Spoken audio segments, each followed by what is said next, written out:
Hello, Warren Ward. Hello, my friend. What's going on? Nothing, man. Appreciate you doing this. I really do. Let me just make sure Happy to be here, I'm man. uninterrupted and get Yeah, this stuff I on put mine silent. on. I put mine on silent too. Thanks for doing this, man. Yeah. Thanks for doing this. Yeah. You know, I've watched some shows that you've been on, and you're an interesting guy. Okay, please elaborate on that. You know, you have a lot of knowledge, a lot of wisdom. You're like a old person in a young person's body. Yeah, You I know? can see that. Yeah, So it's fascinating, actually. You just came back from England. I saw I that did. on Instagram. I just came back from England. Yeah. How was that? Oh my God, England was dope. England was. I went because I'm a big soccer fan. Yeah. Big football fan. So, I've been to Spain. I got to watch Real Madrid. I got to see Cristiano Ronaldo. That's But one of the things I haven't been able to do was to go see a Manchester United game. Yes. And Manchester United and Arsenal were the two teams that, as a kid, I really fell in love with. And I was watching them as a kid growing up. Like, you know, I know you're supposed to have allegiance to teams, especially in England. I'm a Man U supporter, but You can get roughed up for that. Out there. bro, I love Thierry Henry. You know what I'm saying? Yeah, I think he's one of the best. Legend. Oh my God, one of the best to ever grace the pitch in England. You know, but like I can name the players on Arsenal. You know, the Bergkamps, the Perez, the what I mean, the Vieiras, and those type of players. I like those guys. So I got an opportunity to go see Manchester United versus Arsenal, and I took my dad and we went. So now your love of soccer, because I know you started playing soccer before basketball, right? Yeah. Was your love for it strong at that time, or did it grow like more after you started playing basketball? You know, it's funny. When I when I stopped playing a sport, Yeah. I fall in love with it way more. Really? Yeah. Interesting. Okay. So like I played soccer growing up as a kid because it was cheapest, you know. I got good at it, but then I came here to Brampton and I realized, okay, I'm not that good. Yeah. And then I started playing basketball and I became good at that. And then once I stopped playing soccer, I started to really fall in love with it now as an adult. I'd say the last 3 years, I don't miss a game. Like I'll be at home watching Sunday, Damn, Saturday morning, okay. and I'm watching. Like it doesn't even matter who's playing at this point. Like I just like to see it. I'll watch the highlights if I miss a game. And then same thing with basketball. Like I consume it more now because I don't play. Really? Yeah. I think that's kind of a good point. And I appreciate it more because it's like I remember trying to do some of the things on the field, and I remember trying to do some things on the court, and it's like I know how hard it is. So it's like I appreciate it more. So tell me about that soccer wake-up call. Oh shit, yeah. There was a guy named Gabe Gala. I don't know if you remember him. No, I don't. He played for TFC. He was I think he's one of the youngest players to ever play there. I'm not sure. But I went to this. I was playing in a tournament, I think Kitchener Waterloo area so I'm from London, Ontario. So it was for my team in London, and a coach from Brampton saw me, went up to my dad and said, "Hey, when you move to Brampton, bring him to this tryout. I want him on my team." So we go there, and literally the first scrimmage I go to is indoors, and some of these guys I ended up going to high school with, and they were like my levels here. They're up here. Like Okay.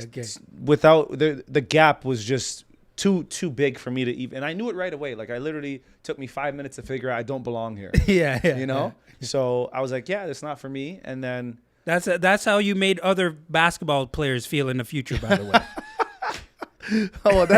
shit. Yeah, it happens, right? It came full circle. So yeah, I literally just said, no, I can't do this anymore. It's not for me. I love the sport, but I think I love it enough to give it up. Yeah. Man, I'm so happy you're here doing this, man, because like I've mentioned, so I've been working for the Raptors behind the scenes in broadcasting as an assistant for the last decade. And I see you around at the games, man. I see you strolling in, looking sharp, saying what up to you every now and then. Yeah. So to be able to actually now sit down with you and talk to you, magical. Well, magical. Thanks for having me, man. I really appreciate you reaching out. I've someone who's on the other side of this. I know what that's like. So all you gotta do is ask, and I'm anyone who does ask me, I'm more than happy to reach out and sit down with someone and just talk. So I remember when your name was just it was buzzing around draft time. That NBA draft. Was it 2012? 13. 2013. 13. That's 11 years ago now. Yeah, man. Which is crazy. And I know you played for CIA Bound and talked about that. Played for them for a while. We were just chatting before. Yeah. And I told you my older brother played for the first bounce team with Mike George and Coach Derek and those guys. Yeah. And I mentioned to you that I went to a camp, IEC, Yeah. and you said you were at that same camp. Yeah, man. We were at the same camp. Yeah. And that might have been in 2004 or Oh, yeah. maybe I think 2005, maybe. no, I think it was before that. Was it? I think so. I remember I at the didn't come here time. until 2001. So I think it was around that it time. was around that time. Yeah. Yeah. Really young. Really I was young. really Yeah, young. Yeah. And we had just come back. Remember they used to have a tournament called Hoop It Up? Of course. Oh, so Come on. And Gus Macker? Oh. We just came back from Hoop It Up in Montreal. Mm-hmm. Straight to the IEC camp. No way. Yeah. Oh, wow. And it was phenomenal, man. I remember the great lunches they had. Yeah. Playing out in the parking lot. Yeah. When it was raining in the buildings. That was a long time ago, man. It was a long time ago. And it's really not that long ago, but I feel like we've come so far in such a short time. Yeah. You know, things have really gotten better with basketball since those days. So talk to me. I know you went to DeVille. Yeah. Talk to me about playing at DeVille, because DeVille was a powerhouse at one point. Oh, yeah. No, for sure. I mean, DeVille is where, when I talk about, like, I fell in love with soccer, I fell in love with basketball. Mm-hmm. I fell in love with trying to become a good basketball player. Yeah. And I think part of my journey as a basketball player started off as not feeling very good at the sport. Like I just wasn't very good. Yeah. But it took me a long time to start playing, essentially, you know, and start putting in the reps every day. So DeVille, Coach Zoff, even before Coach Zoff, and when I was in 9th and 10th grade, like we were drilled, man. We got to put in a lot of work. Like I got introduced to plyometrics and all that. We were doing drills with chairs and pylons and cones before. So we just missed playing against each other then. Probably. How old are you now? I'm 34. I'm 36. I'm 89. Okay, I'm 87, and I played for Lincoln.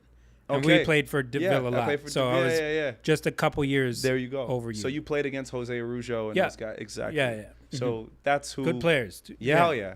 Yeah, man. That's who I was gunning for when I got to high school. You know, like I was like, and for no rhyme or reason, but I'm naturally a competitive person. Yeah. So like, it was hard for me to even, I don't want to say make friends, but you're like you're competing and you're trying to win. You're trying to get ahead. So that was what I was in high school trying to chase. You know, essentially. So going there was great though. Like I didn't go there for basketball, but ended up being the right school for me to play basketball at. Yeah. Yeah.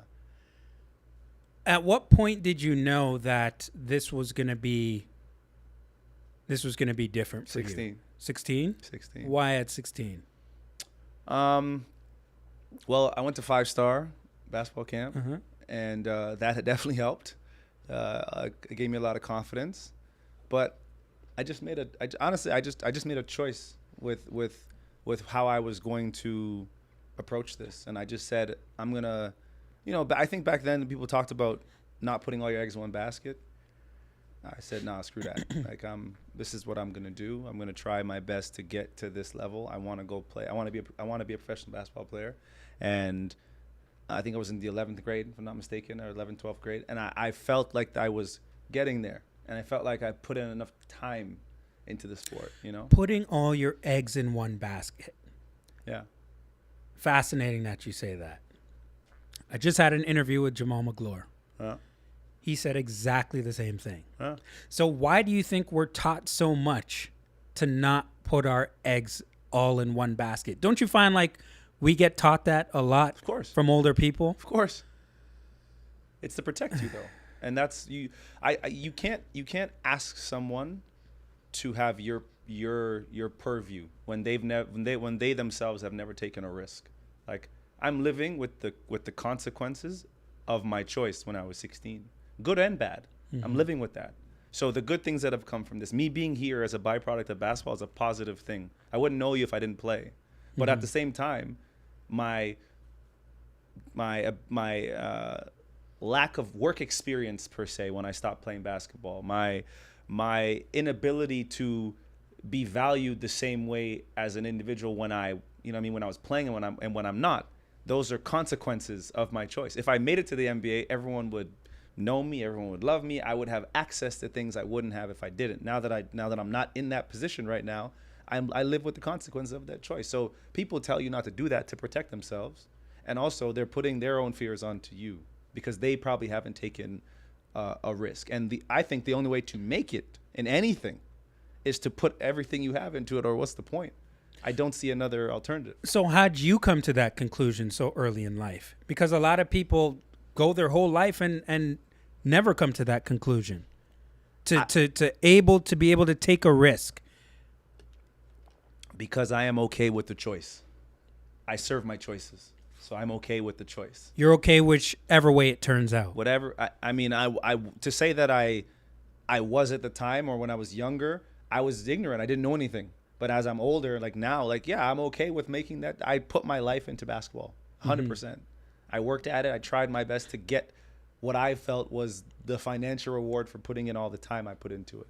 But I live with that. I live with that decision, and that's okay. Like, I've gotten so many things from it. I can't be mad, if that makes sense. But at the same time, not getting all the way there, yeah, it affects your life. So. Yeah.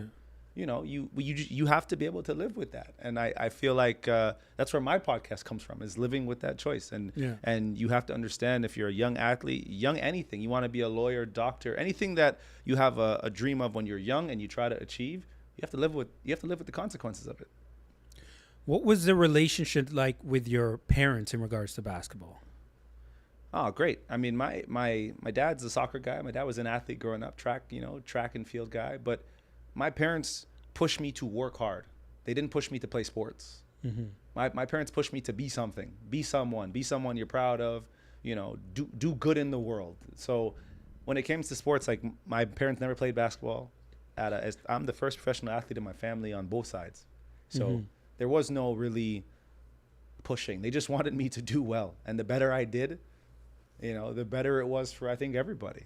Was it more about you getting an education in regards to sports, or did they, really want you to go that distance? No, it was always education first. My parents, that's what they know. So it was always my mom. If I failed in school and whatnot, if I flunked out of school, like, I never had academic issues. Okay. Maybe some low grades, but never had enough to, like, not play. So my mom would have killed me. I wouldn't have been able to play. So there was really no issues with that. It's more like, my dad's a sports guy for sure. So it would have been more so, like, he was more on the sports side. My mom's more, make sure you do your schoolwork. When you think about, I mean, we're going to get to you being in Ottawa and playing pro and all that kind of stuff, but do you ever think about something you would change if you can go back in time? Yes. Yeah? Yes. All the time. Yeah. I would have saved more. I'm glad you answered like that, because, I find when people go back and say, is there anything you would change? I don't know how people don't say yes. Yeah. I mean, people say, was there anything you would change? Absolutely not. It'd be... I have no regrets. I think about stuff I would change all the time. All the time if I can go back. Yeah. So what specifically would you go back and change if you could? I would have hopefully somehow stumbled upon investing at an earlier age, because my parents didn't know nothing about that, really. They didn't invest in stocks and in those type of things at that point in time in their in their own careers. They were more survival and making sure that their kids were taken care of. But I wish someone had taught me at a very young age to just put money into this and watch it grow. Because if I think about how much money I made, even though it was $10, $15, $20, instead of going to the candy store. And I'm a kid, obviously it's cool. Like, again, I'm living with that choice. Yeah. But I think around 15, 16 when I had my paper route, and I would have been an earlier investor. So that by the time I turned 23, 24, probably school would have been paid for, outside of like a scholarship, anything like that. And now as an adult, I'd probably own more than I do right now. Yeah. Yeah. Yeah, I feel exactly the same way. Because everything else can stay the same. When I was getting those checks, all I was buying was shoes. Yeah, it's fair. Clothes. Like, 100%. A whole bunch of garbage. Basically. And I go back and I think about, dude, you know how much money? Yeah, exactly. I threw away on nothing. Which is why when people say, like, I don't have money, like, no, you do. You do. You have a lot of money. If you live in this society, you probably have a lot of money somewhere. Some, even if it's not, I shouldn't say that. Even if it's not a lot of money, because not everyone does.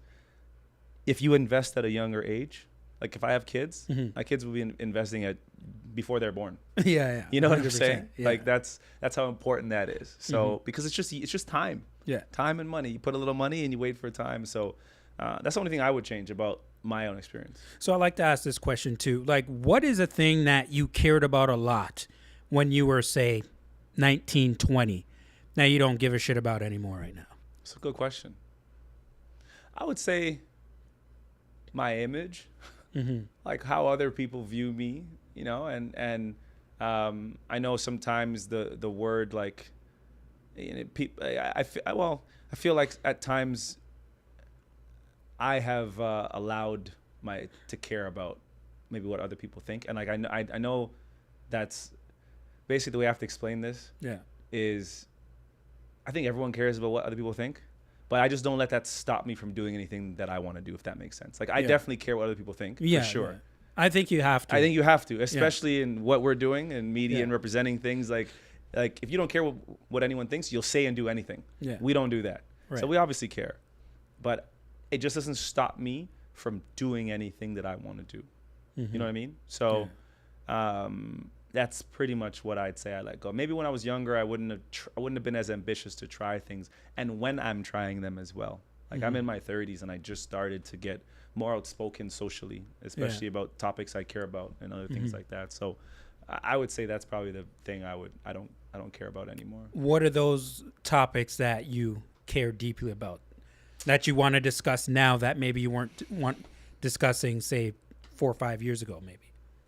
I think like even if it's something, I don't want to say like politics. It's not really something like that, but more so like my views on athletes and what they should do, and how to brand yourself, how to become a pro, and not just basketball, but in life skills, like using your name when it's of relevance, and dating. I probably have a bit more outspoken on than I probably have before. You know, interesting. Yeah.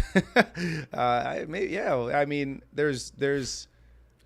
I think there's a plethora of topics I probably haven't said anything about socially that now, if I'm given the opportunity, I probably would. Those are some topics right there. Sure, yeah. You remind me of the Dosaki guy.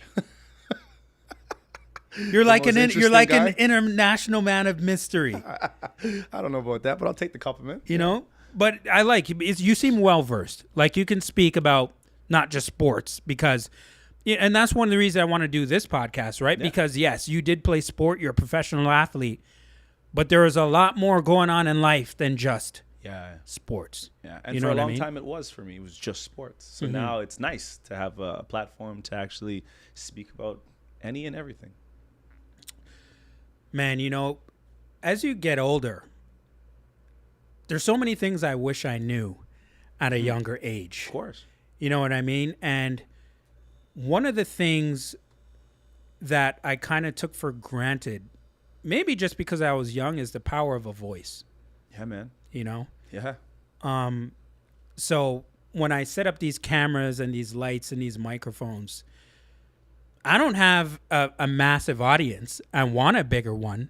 Of course. But over time, for me, it's never really been about numbers. It's never been a numbers thing for me. It's about impact, right? And having certain people that I speak to and who it's going to reach, you never know. You never know what kind of conversation you're going to have with somebody that's going to reach a certain audience. Oh, I understand. You put a couple clips out, you don't know what this thing turns into, right? Yeah, yeah. When it comes to your voice, how far do you want to go with this broadcasting thing? You know, we're looking at guys on TNT like Barkley and Kenny and Shaq and Ernie, and they talk about all these, you know, I wouldn't say controversial, but they talk about tough discussions, things that are going on in politics, race, things that are going on behind the scene in sports and all that kind of stuff. Where do you see yourself in that picture? Well phrased question, I gotta say. Well done. Just came up with that, by the way. Hey, no, that's good. Well done. I mean, you're in this space for a reason, right? You're in this space for a reason. To answer that, I will say I completely agree. I understand the power of a voice. I think that's why we can communicate. People always talk about how, you know, our communication is so nonverbal. It is, but your words have power and they have meaning. That's why they tell you to and I'm going to segue, but that's why they tell you to, be careful what you say because your words have power. How far I want to take my voice, I don't know if that's up to me. That's up to the people who are receptive to what I'm saying. I'm going to continue to talk. I know that, but it's who listens to me that decides how far my voice goes, essentially. I mean, if more and more people like what I'm talking about, then they will share that naturally, I think. So I think in anything that you're doing, that's why your voice is powerful. Great speakers have naturally, I don't think Malcolm X or, Martin Luther King or any great speaker, good or bad, asked people to come listen to them. They never said, hey, I'm speaking here at 7:00, come by. They spoke and people came. Yes. So if I'm doing something right that people like and they respect what I'm saying and they're receptive to it, they will come and listen to what I have to say. And that will answer how far my voice goes. I think if I continue to do a good job and a better job of this, of mastering how I communicate, what I'm talking about, I'm not going to regret the podcast I'm doing in 10 years. I know there are a lot of people who suffer in silence with that topic. They just won't admit it, and that's okay. But this is there for you because I remember being in that situation. So that's what I'm using my voice for, and I just hope it resonates with more and more people. Suffer in silence. That's I feel that. Yeah. I feel that, man, because there's a lot of that going on in society right now, man. Well, I mean, there's only so many things society can care about. If you know what I mean? Like, that's why. What do you mean?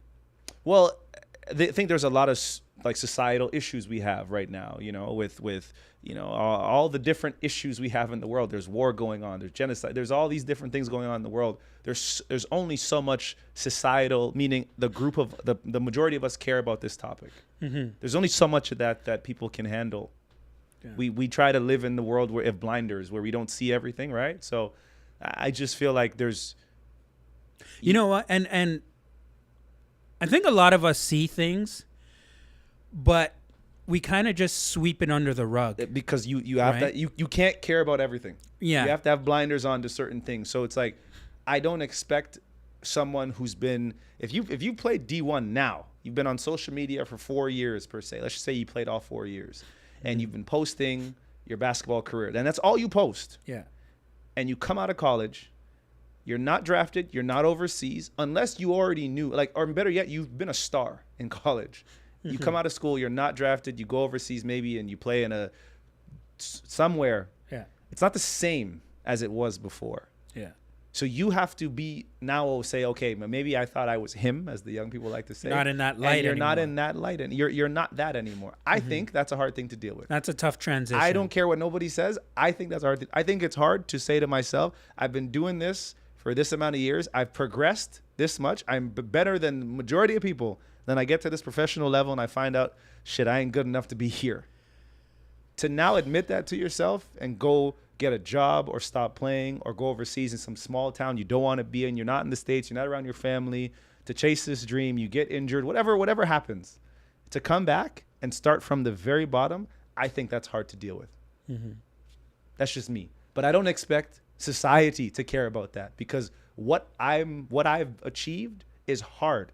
You know what I'm saying? Like, to even go D1. It's beyond hard. Exactly.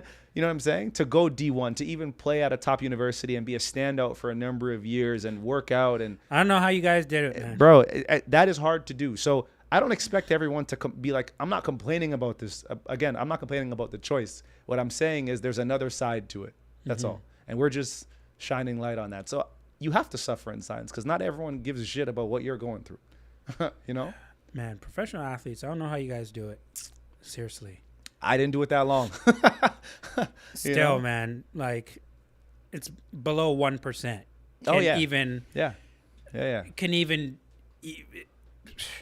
I don't even know how to put it into words. Like, you win the lottery. That's what you did. You won the lottery. You as a physical being, you won the lottery. Playing in Europe, playing in the NBA, I don't give a damn which one it is. Yeah. Okay? Yeah. I mean, I'm telling you. Even playing for university, all that kind of... Yeah, it's hard. It's hard, It's man. hard, yeah. I remember I was talking to Chris Boucher once. Chris Boucher's my boy. I said, we were sitting down and we were doing our podcast, and I would talk to him. I'd be, bro, how do you do it? Yeah. Like, how do you do it? You play basketball when you don't even want to play basketball. You have to play basketball. Yeah. You have to. Yeah. And he goes, how do I do it? This is easy for me. I love playing basketball. He goes, how do you do it? You go on a microphone and do a podcast when we're on a West Coast trip and you have a podcast out at 2 a.m. I said, dude, that is not the same. I go up in a room and I talk about freaks like you guys. I mean, no, but it is hard what you're doing, though. It is hard. I mean, it's a different type of hard. To be a professional athlete, to mentally get yourself up to play a game. Personally, I didn't really find that hard. Mm-hmm. What I found hard was figuring out a way to perfect this shit, even though you can't perfect it. That's what bothers me. You know, trying how do I shoot this jump shot the same way every time? Because when I did it this way, it went in. When I did it this way, it didn't. How do I do that? How do I get to the basket how do I beat someone off the dribble every single time without missing a step? How do I close out in this position? How do I not miss a rotation? You know what I mean? That to me was hard. Yeah. The game itself, no, I think the game itself is easy after a point. You've transitioned into broadcasting. Now, I'm trying to figure out, should I go into broadcasting now or I'll save that for a little bit for after. Okay. All right, I'll save that a little bit for after. Now, high school. Yeah. I know you have multiple offers now to go to the U.S., right? Enough, yeah. Tell me about what happened in regards to picking a school. Good question. No, I would have had to go to a junior college, and I didn't want to do that. We went to Wabash Junior College, which was the school that Carl Landry went to. That's in the border of Indiana and Good Illinois. player, Carl Landry. Yeah. He was at Houston at the time, actually, playing there. So that coach said if I come there, he had no doubt I would go D1 in 2 years. Mm-hmm. I walk around the school. It didn't really look like much of an education was going to be given there. And it didn't feel right. Not to mention, I was a bit more apprehensive about how good I was. You know, I had other people telling me I was good, but I think I was at a point where I was chasing the validation even though I didn't believe it, if that made sense. You know, it's like, people are like, yo, you're really good. You should go D1. And then I finally get an opportunity to go D1, and I'm like, nah. I don't think I'm that good. Yeah, I really don't think so. Why did you feel like that? Oh, probably just insecurity, man. You know, like just because I honestly I feel like the idea of being good at that time was more appealing than actually being good. Like I didn't have the belief that I was gonna go D1 and play there unless I went straight there, and I wasn't doing that. Because sometimes it turns out to be the opposite too, right? Yeah. Where people are telling you, you know, go do this, go do that, and then you're looking at yourself like you're the shit. Like, I don't need to be at this school. I'm trying to be at this school out here at Duke in North Carolina, all that kind of stuff. Wasn't the case and then for it me. goes south. So you were the kind of the opposite. Yeah. You were a little bit more on the humble side. Yeah, and mind you, a lot of players that were like touted to be better than me at that time, they all went D1 and came back. So this is not like it's not a time where people are going to Kentucky's and North Carolinas and they're staying there for 4 years. These dudes are like Alex Hills, and you know what I mean? Like a lot of dudes were it was Adam Jesperson, I think was another one. He went to Hawaii as another guy. Like those guys went and they came back home after a year or two. So seeing that didn't really I was like, these guys are probably better than me. So if they're struggling, who am I to go? You know what I mean? So it wasn't until Tristan went to Texas that all that kind of changed. And like people can say whatever they want about Tristan.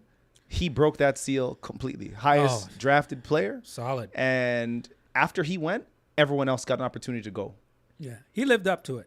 100% he did. He lived up to it. He was the first one to really go and play at a top 20, top 30 school, like somewhere everyone, if they got an offer from, they would go. Other guys were going to, you know, Cornell, Hawaii, you know, Buffalo, still D1, hard as hell to get there, but not the Texases and the Kentuckys. After Tristan went, everyone went. If you played now, it'd be a completely different story. 100%. A 100%. And that I'll say with confidence. Yeah. For sure. 100% it would be different. Hell yeah. So how do you end up getting to Ottawa? Well, come back from Wabash Junior College visit. Me and my dad. didn't feel it. So I was like, probably not going to go D1. I had Middle Tennessee. I had a couple other schools. Indiana, if I went to junior college, was another one. That's why I went to the one in Indiana. And I went to this camp in Detroit. I came back home, and as soon as I walked in the door, Dave DeVero, my mom said, "Warren, someone's on the phone for you." "Hey, how you doing, Warren? I'm Dave DeVero from University of Ottawa." This dude had this slick Americanish accent, and I'm like, "Who the hell is this?" And I'm like, "University of Ottawa." I'd never even thought or heard of Ottawa, but I just liked Dave. I liked the way he spoke, and Dave told me and reassured in me the things that I really thought about myself at the time. Like, I wanted to play for Canada. That was always a dream of mine. I don't care what team it was. I just wanted to don the jersey. Yeah. I wanted to be an All-Canadian or someone who had an opportunity to go pro. And Dave literally came on the phone and was like, "I think you can go pro. I think you can play for Canada. I think you can do such this. And I'm like, well, these are all the boxes I had checked. So let me see what Ottawa's about. I went there. The school was downtown, met all the dudes. I loved it. And it just felt right. You know, we talk about your gut feeling and your intuition. It just felt right to go there. And I ended up being a big fish in a small pond, which is why I believe it was the best choice for me. That university, when I left there, I had the confidence, maybe not the ability, but the confidence to play against anybody. I didn't care where you went to school. I knew what I had done in my time and how much I'd put in.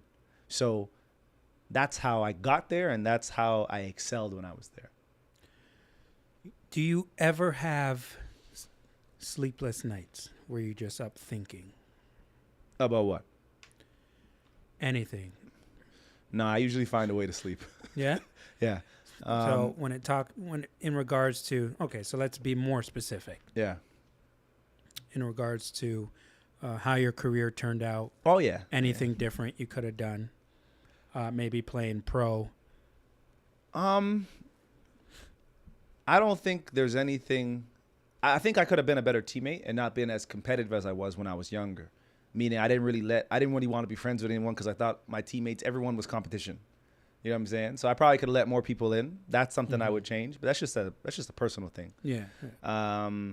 If I could change anything about my career, just not getting injured as much, you know? Well, you can't help that. Well, I mean, you asked what I would change. That's about it. Everything else can stay the same. I just feel like each time that happened, it's like I'm excelling and I got to go to the bottom again. And then I somehow excel again and then got to go to the bottom again. So after 3 of them, I was like, I'm done. This is not for me. So, but I don't have sleepless nights in terms of, oh, you know, I should be in the league, or I came close, or I could be in the Euro League, and this guy's over here. No, that's the game. You know, there are people who had way more talent than I had, way more natural ability that didn't get any of the opportunity that I got. You know what I'm saying? So I can't be mad if someone with less than maybe I had has more than me. That is the game. That's the dice, you know, that you roll. So no, I don't have those. I don't have any of that. So talk to me about when the buzz starts to pick up for you now. I mean, yeah, that was a time in my life where that's the first and probably the first and only time I say like that 15 minutes of fame thing was real for me, you know, like calling your name in the streets. A lot of people calling me on the phone, and I've been asked about that a lot. So I got a package from Nike, and then this person wants to talk, and this person and people start offering you, you know, I can do this and become that and da. And then when you don't get there, none of that happens anymore. You know, so I had that. Obviously, I had that little 50 minutes of fame, and people started talking about me in the basketball world. But I think most of it was skepticism. I don't know if it was real support. You know. What do you mean real support, and from who?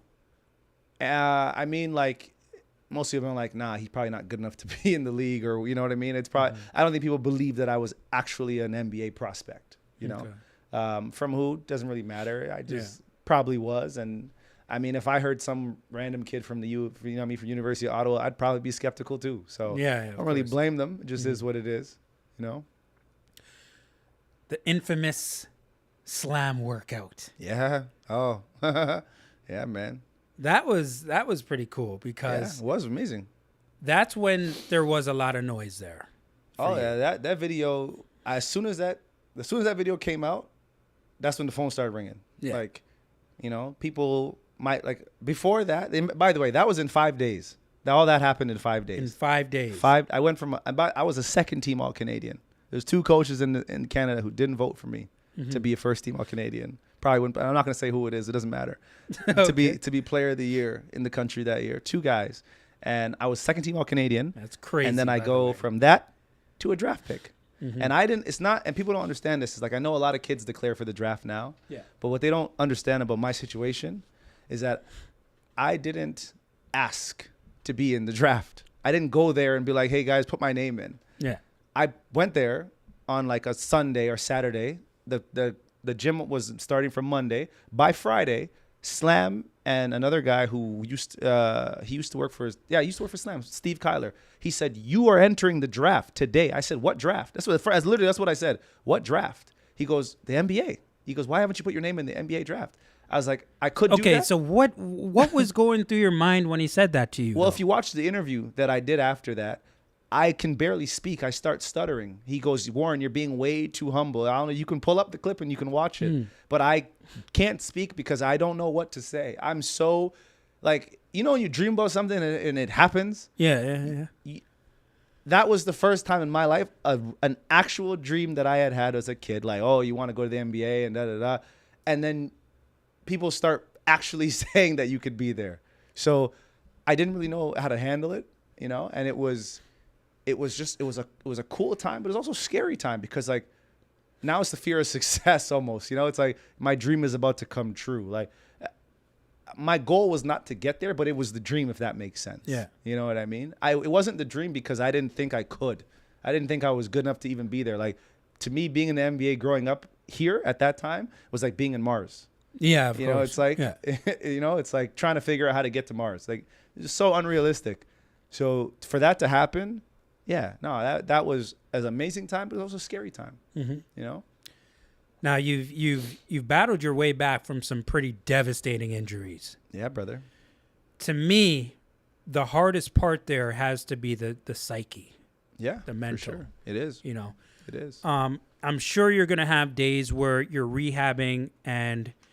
You know, a lot of the time, it's the thoughts that come into your head when you're by yourself. Of course, suffer in silence. Suffer in silence. Yeah, man. How do you combat it? Because not everybody can combat it. Like, you know, that's the part of it that I'm probably the most proud of. You know. Yeah, that has to be the toughest part, man. Yeah, for sure. Like as much as I will say to myself, like, the stuff that I've done in my short time playing basketball, I can't be upset, you know? Like, I actually have to find a lot of joy in what I was able to do, what I was able to see, what I was exposed to. Yeah. But what I'm most proud of is I've had multiple surgeries, and somehow each time when I came back... And serious surgeries, too. Yeah, for sure. When I came back, they were never really... like a hindrance, you know. I was still effective, maybe not as effective, but I was still effective in what I was doing. And every team I was on, I was still one of the best players, hands down, if not the best. What did you learn about yourself? That no matter how bad it may get, I'll find a way. I'll find a way. I am built for shit to happen and me to respond. Because shit has happened and I've responded. I don't know if I can swear on this. I'm sorry. Yes, of course. But I have responded every time. I have found a way to still do what I want to do while some of these things, and honestly, I think some of that's out of my control, but I think that's my superpower. I do. Is that I've been knocked down a lot and I've been able to get back up.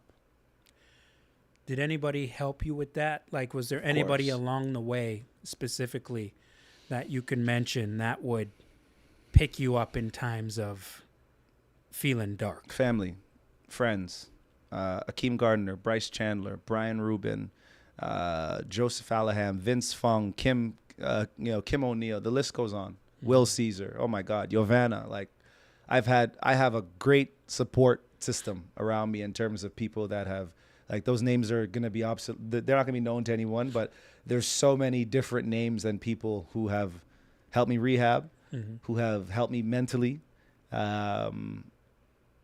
Obviously family is the biggest one. So they've been there through all of that. Did you ever want to quit at any time? All the time. Every day. I just don't.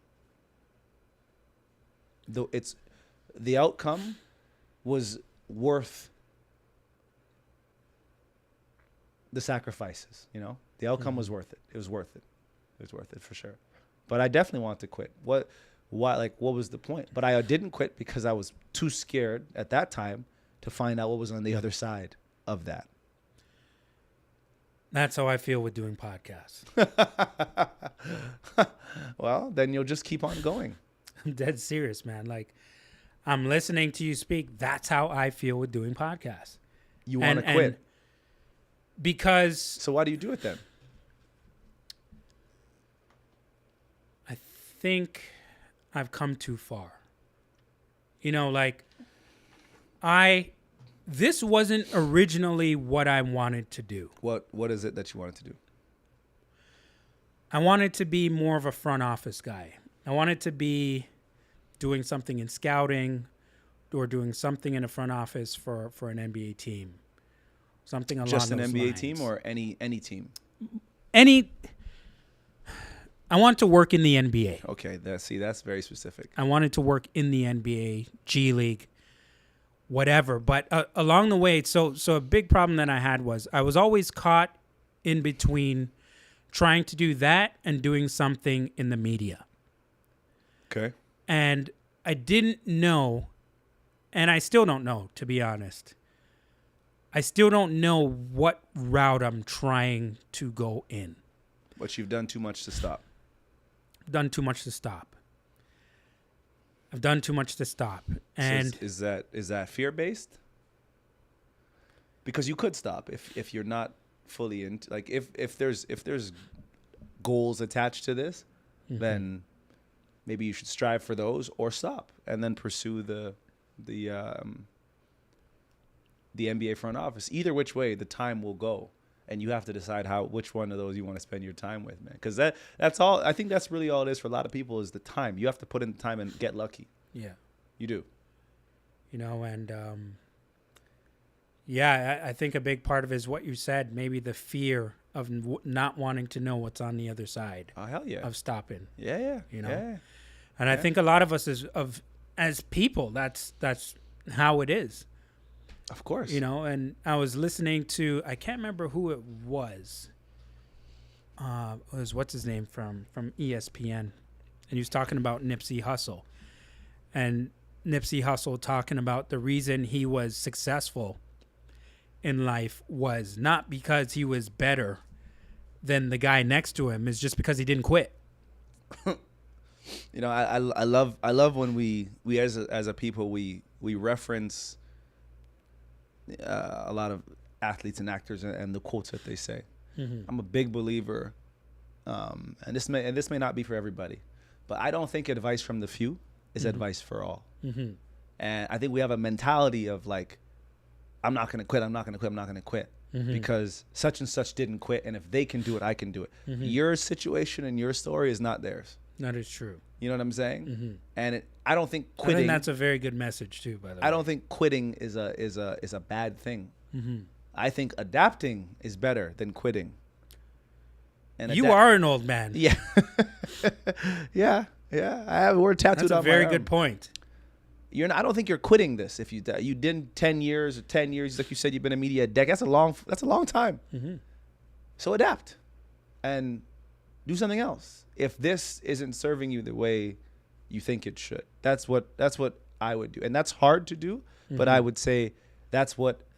If, for example, if next year we're doing my podcast and I don't get the same enjoyment from sitting down with someone and talking to them about when you stop playing, how does it feel to go from NBA, this person, to now just regular Joe Schmo? Like, how did you, how did you apply for the job that you're at now? How did you get there? How did you get promoted? All that stuff. When that becomes mundane and boring to me, I'll be done with it, and I'll adapt to something else. But I wouldn't call it quitting. You know what I'm saying? Yeah. I think it's easy to say that when you're Nipsey Hussle at the point he's telling you he didn't quit at. Yeah. I'm sure he had other days when he didn't have a record deal and he was like, shit, why am I doing this? Yeah. That's what we all feel. The same way you've probably said on the microphone, why am I doing this? It's the same thing. I have that now to this day. Why am I doing this? But I'm not going to stop. I'm going to see where it goes. So you said a key word, adapting. Uh-huh. What was it like to adapt to life for you after being a pro player? Again, I had a great support system, but it's hard. It is hard. It's different. And it isn't what people might think it is. It isn't like, it's not like I'm walking up to clubs and I'm getting in. It's like I'm not like, no one cares if you play overseas. Yeah. You know what I'm saying? It isn't women. It isn't like, it's nothing to do with that. It's you looking in the mirror, at least for me. I shouldn't say it for everybody. For me, looking in the mirror and being happy and being like, I got everything out of this game that I wanted. I have no regrets about how things ended or, whatever. I have enough money to justify the time I spent in the game as well. I think that's important that we don't talk about it. You know what I'm saying? If I'm in the league right now and I've been there for 3 years and I'm 19, 20 and I just made $72 million, I think you can find some happiness. I would think so. I think, you know what I mean? I would you hope can so. A shred of it. If you can't, if 72 million is not happy for you, I get it. But for me, if I had a contract, $72 million, even after tax, I don't care. Yeah. I think I would find a little bit more happiness in retirement than someone who's played overseas for like 6-7 years, maybe has $100,000 saved, maybe, I think you'd be in a bit better position. So I think the money side of it's very important. Because you want to justify all the time you spend. Yeah. So the shift into broadcasting now. Yeah. How did that come about? Because you studied that, right? You went to school for broadcasting? Nope. No? I went to school for broadcasting once I started broadcasting. So how'd you get into doing the 905 and you're doing CEBL too, right? CEBL and the Raptors. Yeah. What's the experience been like thus far? Different than you thought, maybe, or? I mean, again, I'm ambitious, competitive, so it's been slower than I'd like it to be in terms of progress per se. But it's been great. It has been a roller coaster ride. I've learned a lot about myself, and I've gotten better at public speaking. Like I'm not afraid of a camera in front of my face. I don't like doing it on my phone. But like when I have a camera in front of me, I'm not nervous. I can articulate what I want to say. And I think it has given me a bit of something else to chase in per se. Like I'm never going to be the most perfect public speaker, but I have rep after rep every single year working in radio, working in television, working in the CEBL. What do you mean by perfect public speaker? Because, well, I think I understand what you mean. Yeah, but I don't think that's what we want to see anymore. I think the days of seeing a perfect public speaker just doesn't fit what the new era wants to see. Yeah. Which is why I think podcasts and these shows on YouTube have gotten so big.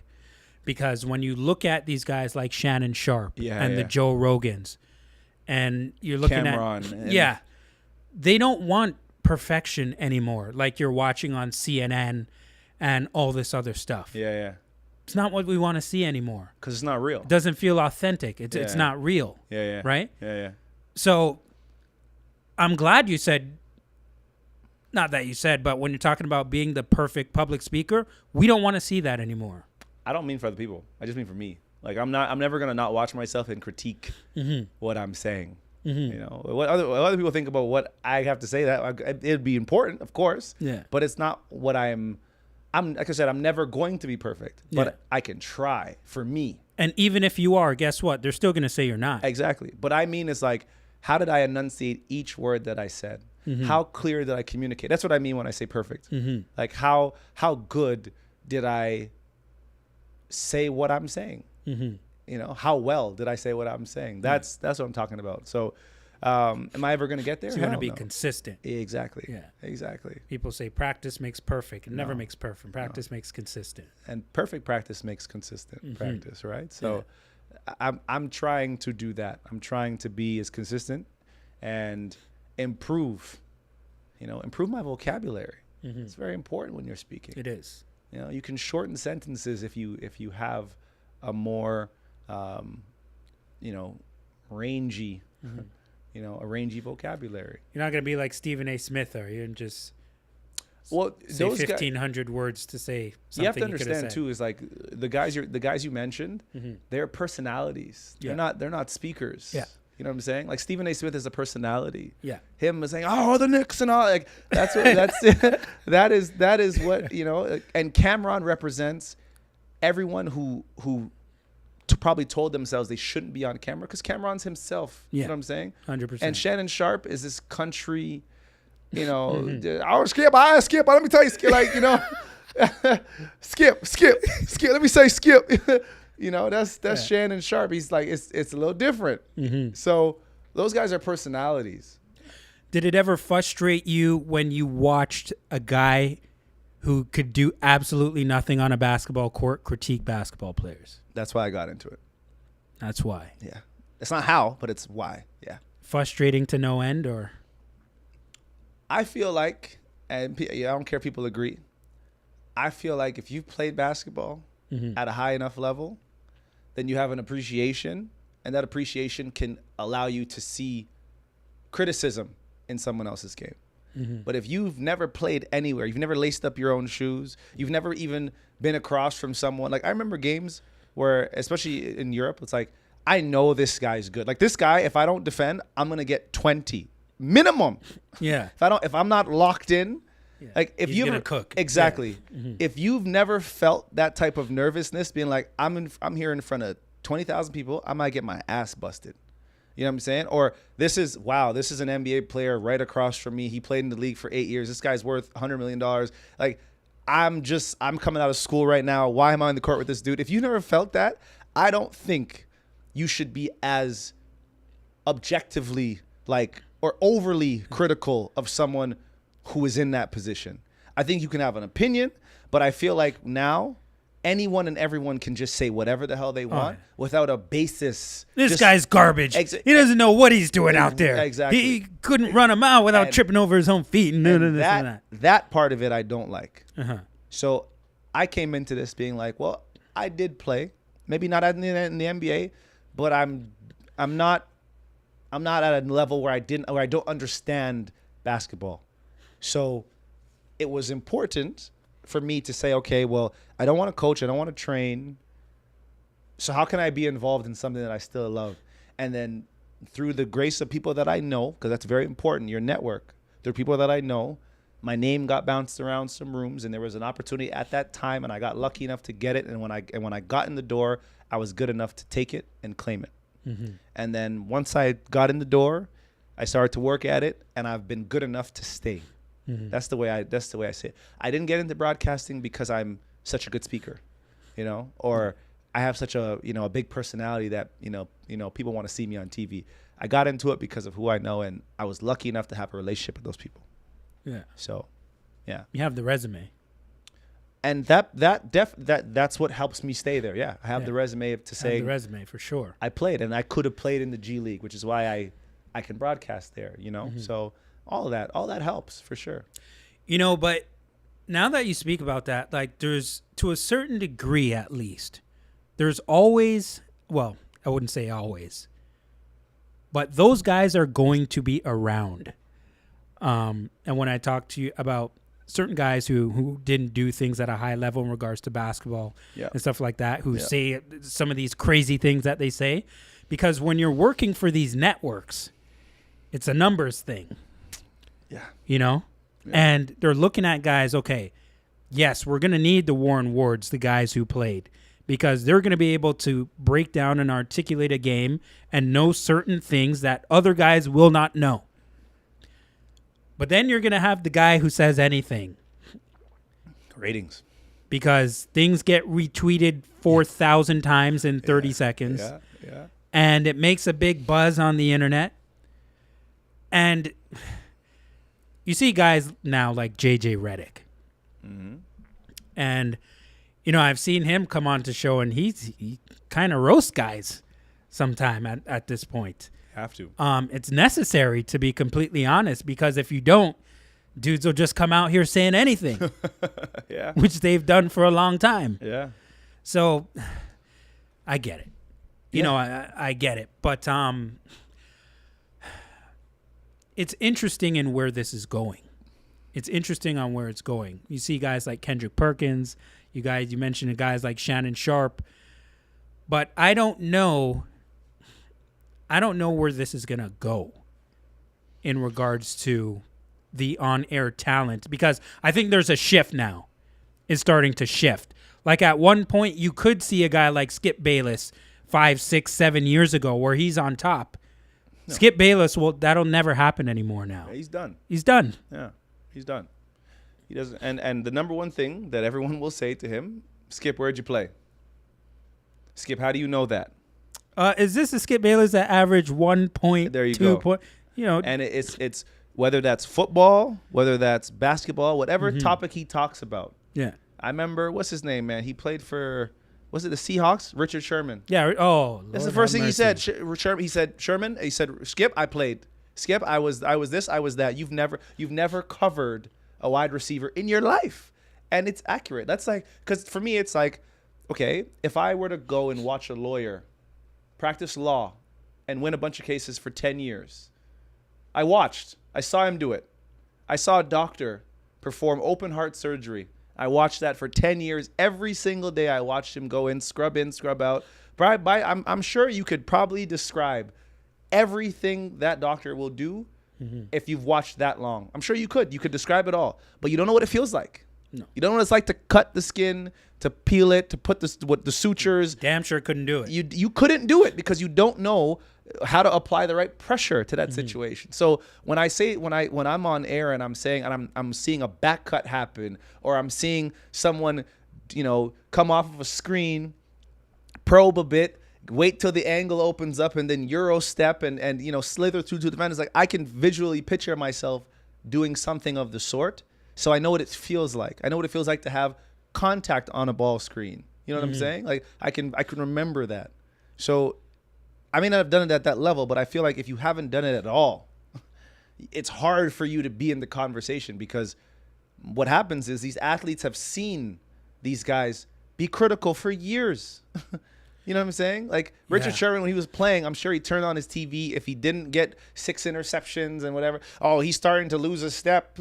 he hasn't performed up to par this season. I know from the inside. We've seen this and the same thing. What's going on with soccer right now? Same thing in England. Like Marcus Rashford scored 8 goals, for example, this year for Manchester United. Every critic in the world is after Marcus Rashford right now. Every single person you could think of, because he was also left out of the England squad. Jack Grealish, who plays for Man City, he was in the England squad. Jack Grealish hasn't done shit all year, in and out, but City wins. Marcus Rashford is black. It's England. It's like he needs to be Superman every single year because of how much money he's making, even though all these guys are making a lot of money. He is their best player, but it's hard to perform consistently at that level all the time. But because everyone has a voice now, it's just amplified.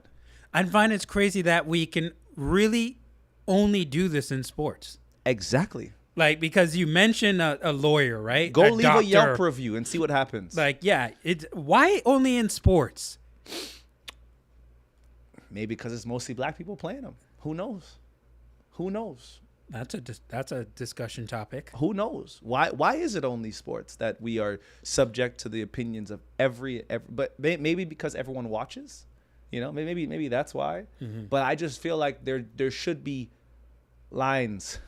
Like Nick Wright went on a long tangent about Patrick Beverley the other day, and I was I heard that. I was like, damn. Okay, was Patrick Beverley in the wrong? For sure.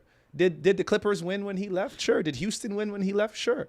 But Patrick Beverley's an NBA player. He's one of less than 4,000 people to play in the league. He's not perfect. But you, Nick Wright, your whole job is critiquing everyone else except for LeBron. You won't critique LeBron. Mm-hmm. Even though he himself has shortcomings. Oh, yeah. Right? Yeah. Which people love to blast out too, by the way. Yeah. We love to blast out LeBron's and everyone else's shortcoming. But Nick Wright's whole career is based off of that. So I just find that odd. Like, can you get on the floor with Patrick Beverley for you to call him what you said about his game? Said he's average at best or whatever he said? Pretty much any team he's left is the reason they started winning. Well, I'd love Nick Wright to lace his shoes up and go help an NBA team win and see where he gets. Mm-hmm. Because it's easy to say that. Yeah. You know what I'm saying? It's very easy. And I don't think because Patrick Beverley left, the team started to win.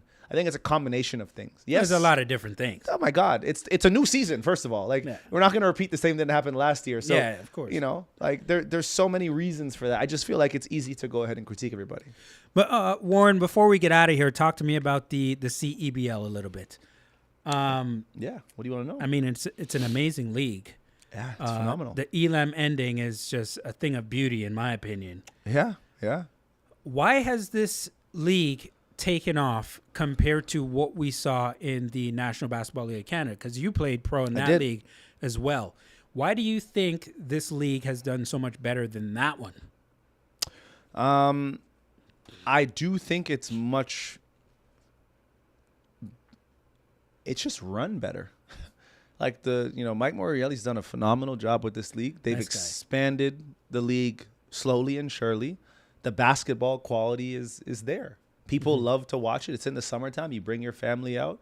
I mean, J. Cole with Scarborough, the team I work for, like they brought J. Cole out to come live out his dream. That helps. Yeah. That helps a lot. A lot of people care about J. Cole, so a lot of people paid attention to it. Mm-hmm. But I think overall, just the way the league is run, it really helps. And the quality of players that are here, I think, if you play pro overseas like a lot of guys do, the camera's off, by the way.